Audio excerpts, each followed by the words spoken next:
Hi, my name is Angie Griffith, and I'm the host of Podfluencer Society podcast. Hey, podcast besties. Welcome back to the show dedicated to making your podcast the best it can be. I'm Courtney Kosak, your BFF, and helping you grow and monetize your show. And besties, we are nearing the end of season 1 of the podcast, and I've got a few more extra special tricks up my sleeve. So I'm so excited to share today's guest with y'all. Angie Griffith started in the music industry as an artist manager before her pivot to podcasting and becoming the talent herself. So Angie now hosts a podcast called Podfluencer Society, which recently underwent a rebrand. I love this topic, and I think it's so important because lots of us go through evolutions in our podcasting journeys, myself included. In today's episode, Angie's going to share the strategy for how she relaunched her show, which included buying a billboard in downtown Nashville, and of course, her tips for executing a successful rebrand. Let's get into it. First, let's start with a question that I ask everyone, and that is, what's your podcasting origin story? How did you get started? Oh gosh, it's such a long story. So I'm going to give you the tiniest, Yeah. babyest Cliff Note version. But I spent most of my career in the music business. So I was an artist manager. For anyone who's not familiar, you're basically the goalie for the recording artist. So the artist has all these different players that work together to launch their album, launch their tour, like their publicist, their publisher, their tour manager, all these different players. And it's the artist manager's job to kind of dissect all of the incoming information and present it to the artist in a way that really makes sense, and then come back to the team with this cohesive plan going forward. And then we have to make sure it all happens in the way that we all planned. So I did that. That's a really cool job. It's okay. It seems like it. Like everyone thinks like, oh, artist manager, it's so glamorous because they look at like E on Entourage where all they do is party together all the time. And like, while there are those moments, they're very few and far between. And like the majority of our day is like a grind. It's 24/7. It's a lifestyle career. Yeah. And so eventually I started to think to myself, like, this just doesn't make sense. It doesn't compute in my brain. Why would I work 24/7 to build someone else's empire? Yeah. So I started to consider, like, what can I do to build my own brand and my own business? And through a series of events that led me to podcasting. Nice. Yeah. And so how does podcasting fit into your current business offerings that you're doing? So when I first started my podcasting journey, I actually was offered a deal by another manager in town. I live in Nashville. And he essentially offered to sign me as his first ever podcasting client. And we were going to go, he was offering my current salary plus bonuses. And it was like this dream come true scenario that does not happen. I know you have like a background in entertainment too. Like it doesn't happen that like a manager signs another manager. Yeah, that's pretty rare. Yeah. So we both talked about it and we decided it would be, the right thing to do to offer it to my current company first rather than going and signing with a competitor. So that's what I did. And then my current company offered the same deal, salary plus bonuses, plus I get to keep my assistant. And so I obviously couldn't refuse that offer. So that's what we started to do. And then all of a sudden, the pandemic hit. And so at that moment, we were like, okay, it doesn't make sense to start this risky project when we have to pull down all of our tours, which is the majority of our income. Yeah. So we decided, hey, let's put this on hold. And then in the meantime, all of the senior managers at the company were tasked with finding new business. And so it made sense for me to find new business in podcasting. And so I built out, along with one of the founders of our company, built out a podcast division and was able to launch some really amazing projects, like launched a podcast for one of our music clients, did a really cool network deal for another client. And I just used that opportunity to really create as many relationships as I could in the podcasting space and just to learn and absorb as much as I possibly could. And then after about a year of that, when we started to put back up all of our tours, I essentially went to the company and said, this project we originally wanted to do, it doesn't really make sense for anybody anymore. We've all moved on. And essentially like I tried to quit 2 years ago. You have to let me go. And so I took the department that we had built together essentially. I mean, I took one of our clients as my first retainer client, which worked out perfectly, and was able to just start a business in podcasting. But at the time, I didn't know what I was going to do in podcasting. I knew I eventually wanted to be a podcaster myself and to have the podcast of my dreams. But my first priority was, how do I make consistent income and replace the salary that I've had? And so my business has evolved that was 2 years ago. I started my own brand, my own business, and it's continued to evolve. It's still evolving. It will always be evolving and growing. But essentially, I kind of do like a mix of a lot of different things. I have consulting services. I recently founded a podcast network where I'm focusing on helping my friends in podcasting to monetize their content. And then my number one priority is just building my own legacy brand as a podcaster myself. Nice. Okay. So you recently rebranded. So I want to talk about what your podcast was before and what it is now and what inspired that change. Yeah. So again, when I first started my own brand, my own business in podcasting, I knew I wanted to have the podcast of my dreams one day. But like, as we all tell ourselves in podcasting, like it's never the right time. And so I just told myself, if I'm going to do any business in podcasting, I have to have something out there in the podcasting apps so that I'm searchable for people looking for podcast services. And so I didn't want to add any more podcast work to my plate. And so I was like, okay, what can I do that's like quick and easy? So I was like, okay, 4 things for your podcast in 4 minutes or less. I'll do a 4-minute episode once a week, like really condensed value in 4 minutes, which in hindsight, of course, makes more sense for like YouTube Shorts or TikTok. But at the time, again, I was just trying to get something in the podcast apps. And after about like 6 months of that, I hated every minute of it. It was so draining. It didn't feel in alignment. It just felt like something I was forcing myself to do. And I decided, you know what? It's never going to be the right time. Let me just turn this into an asset that I actually can get return on. I mean, that's not the worst strategy though.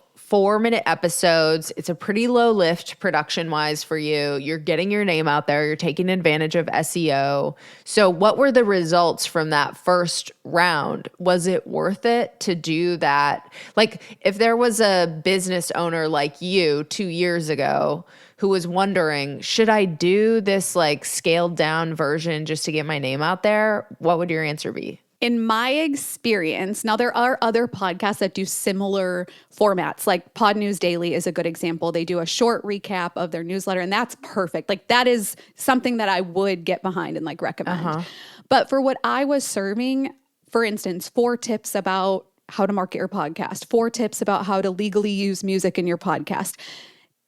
The tools and resources we have today, again, TikTok was very beginning stages when I started my podcast. But with TikTok and Clapper and YouTube Shorts, there's ways that people are used to absorbing that kind of information that I feel like can be more impactful. And I really do believe that people come to podcasts to listen in the background as they're driving and working out or going on a walk around their neighborhood. And they're there for more conversational and like getting to know you type pieces of content. And maybe going deeper.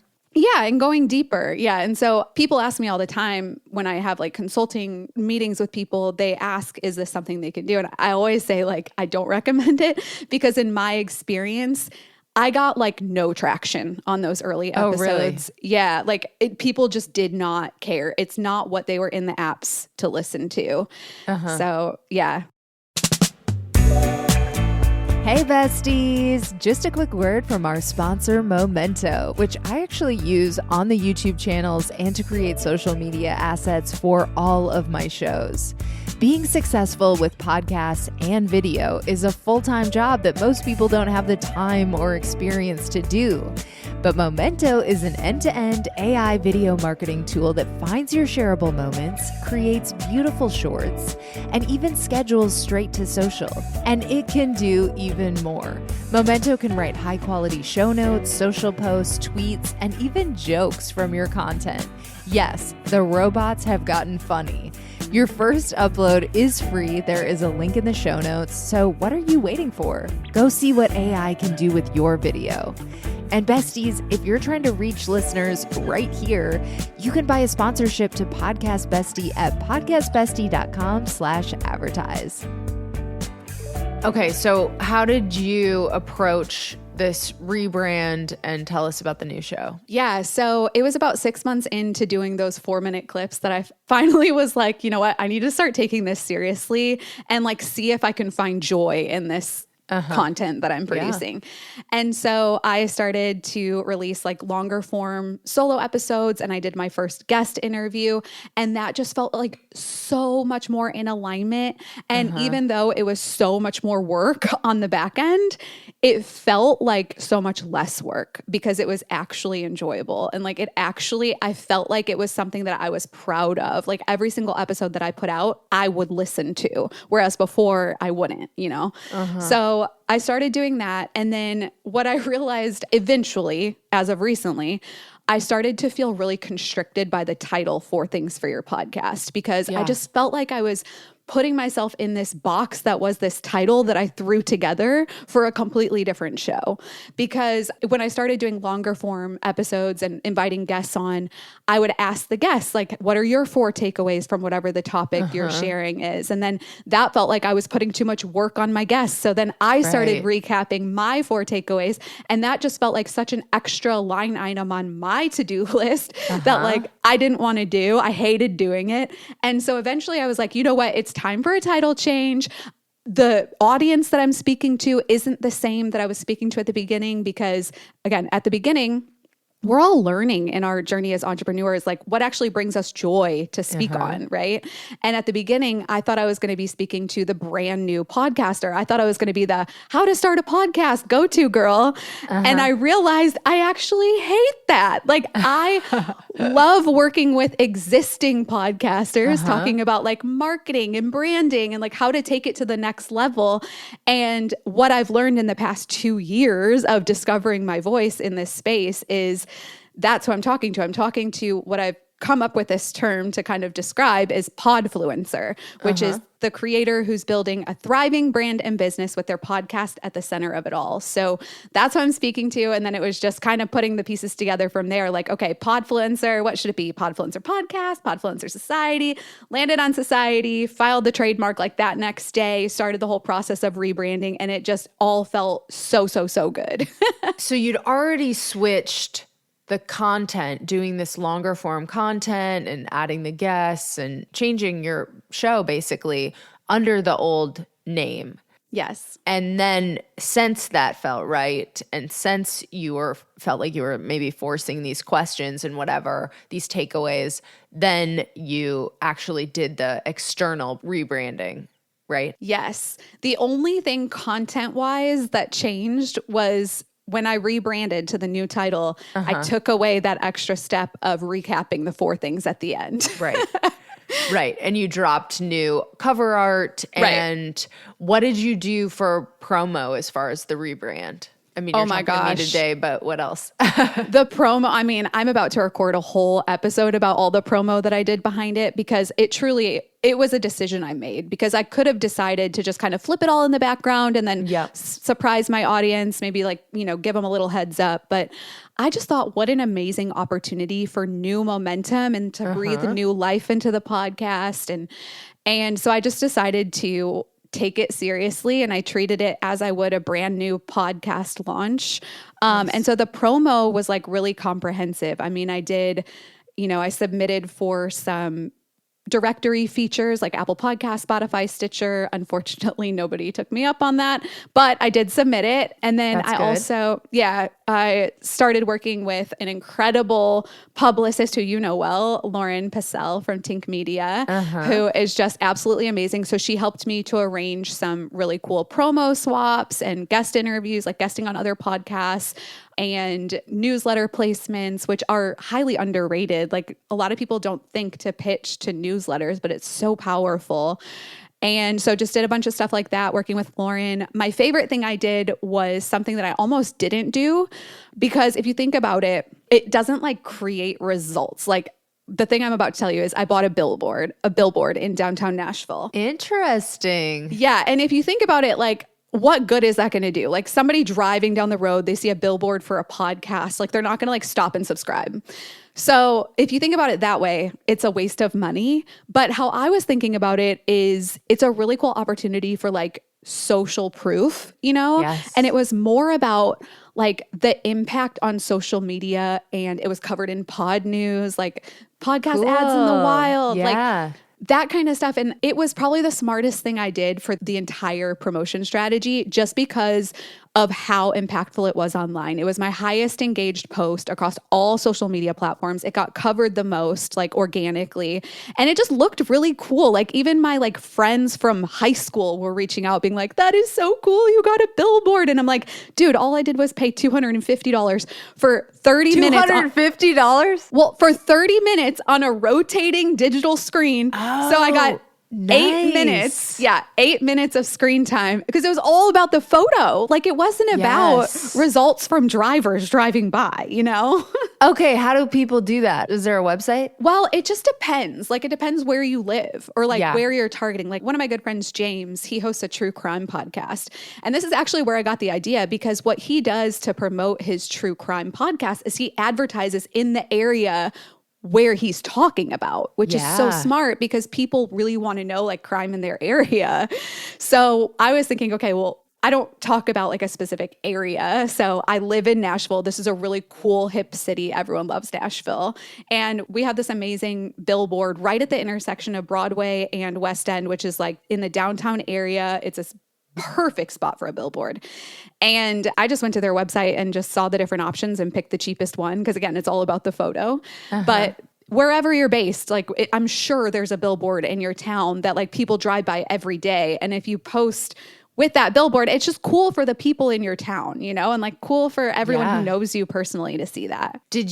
I'm curious, in the submissions that you sent to Apple Podcasts and Spotify and Stitcher, did you include that you were going to do the billboard? I did. And here's my piece of advice.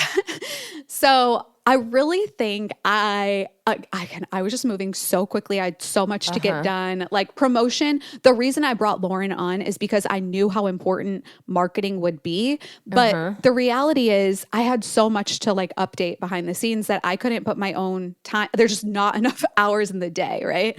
So when I was submitting my feature requests, I did it too quickly and I forgot the most key ingredient, which is, yes, I told them all about my different marketing strategies. Like I gave them a whole list of all the different things, including the billboard, to show them that like I'm really taking this seriously and this is a big deal on this one day. That's the message I was trying to convey.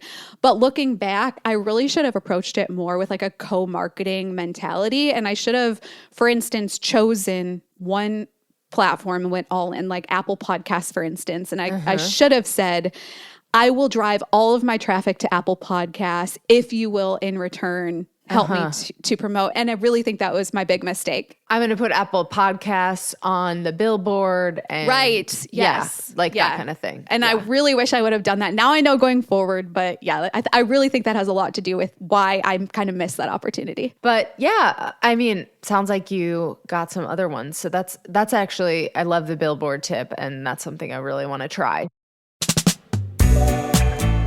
Hey besties, Mopod Boost has helped me reach so many new listeners for this podcast, maybe even you. And I'm thrilled to share that Podcast Bestie now has over 66,000 downloads, and Mopod has definitely given me a boost in that department. What is Mopod? Good question. Mopod's groundbreaking technology transforms your podcast into captivating display ads. These ads are then optimized and strategically placed across the web, steering listeners right back to your podcast. It's an effective, targeted way to promote your show, and it's already trusted by industry giants like Condé Nast, iHeartMedia, and the HubSpot Podcast Network. And that's because it works.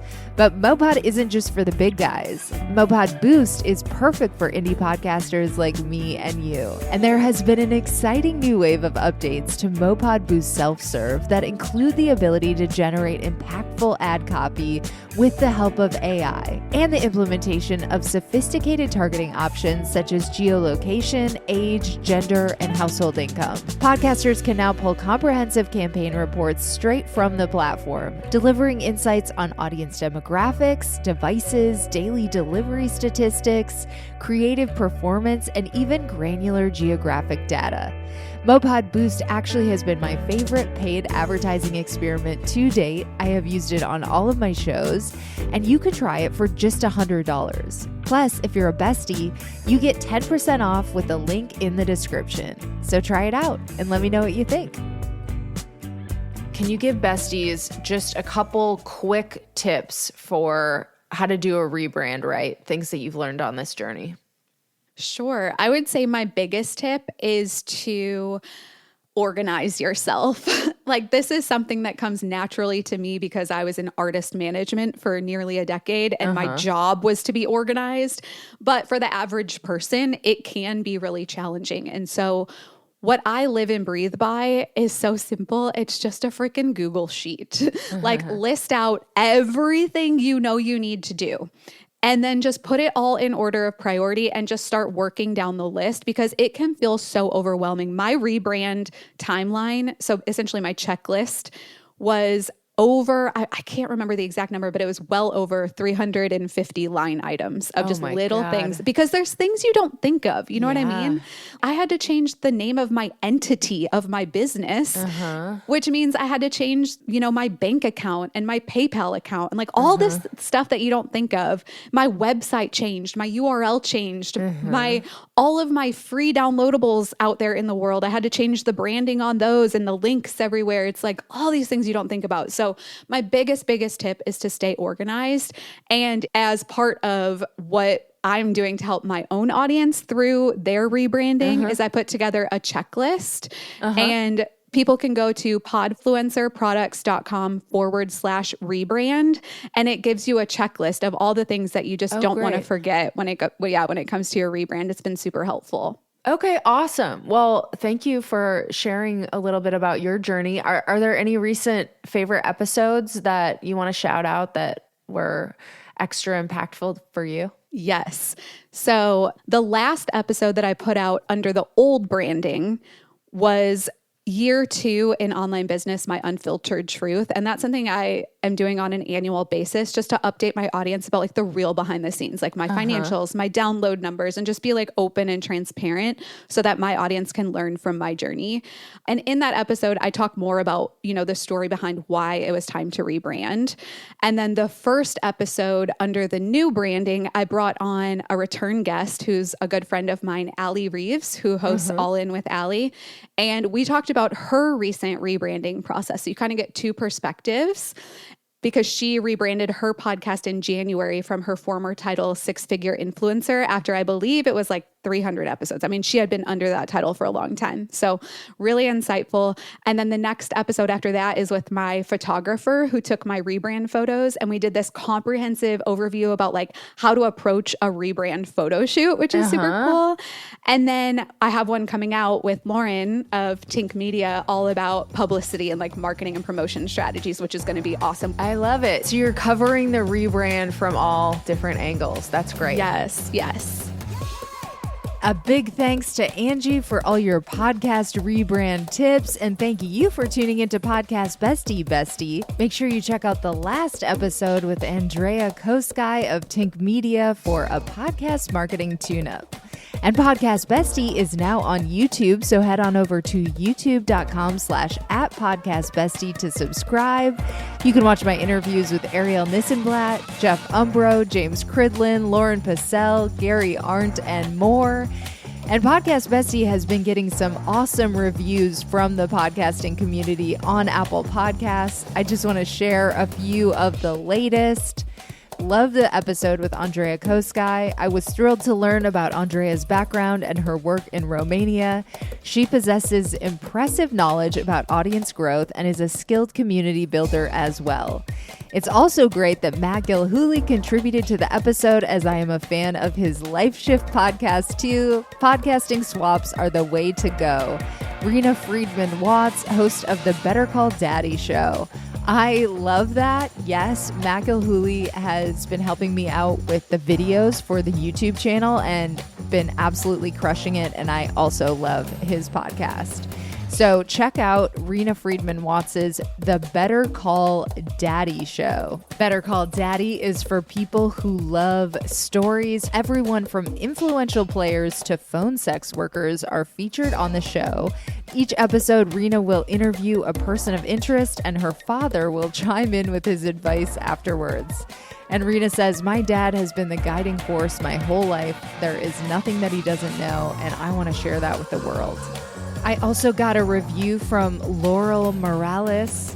Laurel says, tangible tips. I love Courtney's enthusiasm and willingness to try all the suggestions given.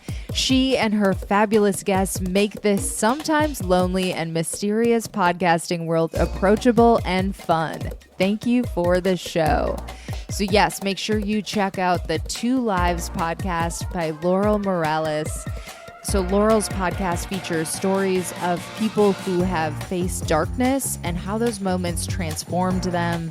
Laurel says, we all have two lives, and the second one begins the moment we realize we only have one. And I also got a review from Krista Dykes. So Krista says, must listen for all podcasters. I discovered Courtney's podcast a few months ago and I'm officially obsessed. As a newbie podcaster, I've learned so much. She interviews expert guests who deliver so much value and cover all the questions that come to mind. Several of her eps have been bookmarked so I can come back and reference later. Thanks a ton to Courtney for the helpful content that's also entertaining to listen to. Keep it up. Cheers.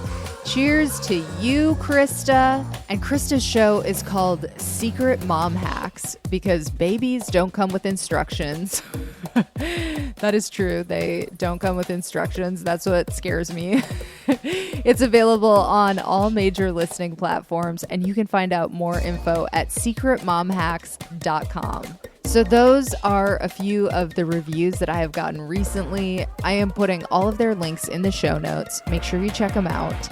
And I want to collaborate with you, bestie. If you leave me a 5-star rating and a review on Apple Podcasts and you email it to me or you leave the info for your show within the review, I will give you a free shout out on the show right here next episode. Plus, there is another super easy way to get featured on the show. You can buy a sponsorship at podcastbestie.com/advertise. Right now, I am doing baked in sponsorships. So for $25, you can get a super affordable package that will be in the Podcast Bestie episode for the life of the show. And check out my other podcast for more of my audio creations. I have Private Parts Unknown, which is about love and sexuality around the world, and The Bleeders, about book writing and publishing. And you can follow me in between episodes at Courtney Kosak. That is Kosak on Instagram and Twitter. And I send out lots of newsletter exclusives to my besties. Podcast Bestie actually started as a newsletter, so make sure you're signed up for Podcast Bestie on Substack. That is podcastbestie.substack.com/welcome. Until next time, happy podcasting. Bye, bestie.